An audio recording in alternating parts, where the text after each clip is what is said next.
এই সাব সেন্টারে ছাগল ছাড়া কিছু আসিল না।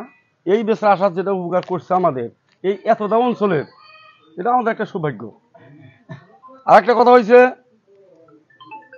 ডাক্তার এসে দেখেন আমাদের এই যে ডায়াবেটিস, কত বুড়া মানুষ, সুগার টুকার সব এসে এখানে ট্রিটমেন্ট করে।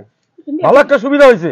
আগের মানুষগুলো এগুলো জানতো না, এই বস্তুটা আগের মানুষগুলো জানতো না। এখন ইনি আসার মনে হয় যে আমাদের এই এলাকার লোক ডাক্তারের পরিচিত আলোহী। হ্যাঁ, মানে উনি যে একটা ডাক্তার, ওই ধরনের কোনো একটা যে গ্রামে রেখে যে কারোর সঙ্গে কোনো কথা কয় না, এও সব নিজের মতো, মানে এক যেটা মানে ভাষার একটা যেটা মানে আকর্ষণ মধুময়, মনে হয় যে সব আপন। তা আমি অনুরোধ করি যে এই যে আয়ুষ্মান ভারত সম্পর্কে বুঝাইছে, প্রত্যেকে আর কারো বোঝাবাদ নাই। কার উপরে একটা কথা কই, আপনারা যারা আইসেন এখানে দয়া করে আমার এই রোগটা হয়েছে, ওষুধটা দেন, ওষুধ দিব, উপরঞ্চি একটু ভালো করে প্রেসক্রিপশনটা করে নিন, তাহলে আর প্রেসক্রিপশনে ফল দিব আপনাকে।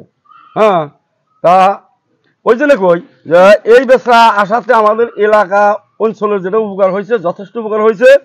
इंशाल्लाह इन्हीं था बात है कि सर ने हमारे यहाँ जो जुम्मेवार और मंगलवार को सुबह सुबह हम लोगों को वर्जिश कराते हैं, उनसे भी हमारे लोग बहुत सारे फ़ायदा मिलते हैं और हम उनको अभी माशाल्लाह उनसे बहुत सारे फ़ायदे ही मिलते हैं हम लोगों को। और हमारे यहाँ के डॉक्टर मुक्तादिर हसन सर की तारीफ़ की बात है कि सर ने NCD जो 30 साल से ज़्यादा जो बुज़ुर्ग यहाँ का आदमी है, सर ने उनको रास्ता में हो या कोई भी जगह हमारे बुजुर्ग आदमी को मिलते हैं, सर ने उनसे मुलाकात करते हैं और सर उनसे बातचीत करते हैं और उनको हमारे इस सेंटर में बुला लेकर सर ने उनके ब्लड टेस्ट करते हैं, शुगर टेस्ट करते हैं, कैंसर के बारे में टेस्ट करते हैं और उसी के हिसाब से सर ने दवाई देते हैं।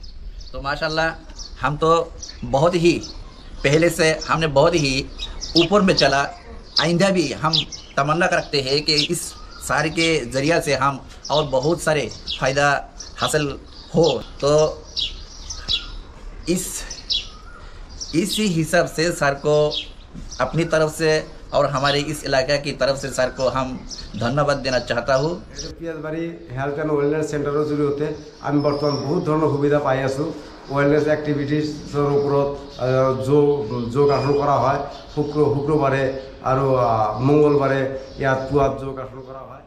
टेलिकम्युनिकेशনৰ জৰিয়তে আমি আগত যেনেকুৱা যিকোনো বেমাৰৰ কাৰণে আমি ধুবুৰীত যাব লগা হৈছিল, গুৱাহাটীত যাব লগা হৈছিল, কিন্তু আমি টেলিকনসালটেশনৰ জৰিয়তে ইয়াৰ সাময়িক স্বাস্থ্য বিষয়া মুক্তাদিৰ হোসেন ছাৰৰ জৰিয়তে আমি ইয়াৰ পৰা টেলিকনসালটেশনৰ জৰিয়তে আমি বহুত ধৰণৰ সুবিধা পাই আছোঁ। আমি এতিয়া ধুবুৰীত বা গুৱাহাটীত যাব নালাগে, আমি ইয়াৰ পৰা আমি যোগ্য ডাক্তৰৰ ওচৰত আলোচনা কৰি পেলাই আমি ইয়াৰ পৰা চিকিৎসা পাওঁ। NCDৰ জৰিয়তে আমি 30 বছৰৰ ওপৰত পুৰুষ মহিলাক আশা বাইদেউসকলে মাতি আনি বিভিন্ন ধৰণৰ পৰীক্ষা কৰে, প্ৰেছাৰ, চুগাৰ, কেঞ্চাৰ আদি ইয়াতে পৰীক্ষা হয়।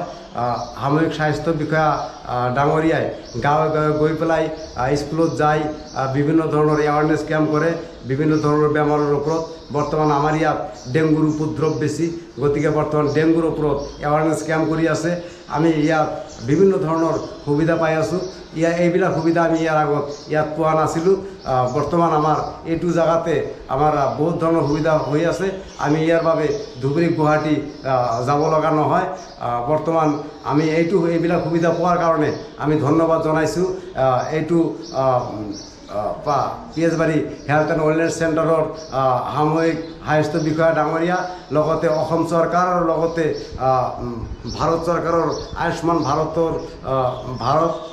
হৈ আমি ধন্যবাদ জ্ঞাপন কৰিছোঁ। এইবিলাক সুবিধা পোৱাৰ কাৰণে আমাৰ ইয়াত দুখীয়া ৰাইজে বহুত ধৰণৰ টকাও ৰাহি হৈ আছে, এইবিলাক সময়ো মানে ৰাহি হৈ আছে। সেইকাৰণে আমি ভাৰত চৰকাৰক আমাৰ ধন্যবাদ জ্ঞাপন কৰিছোঁ।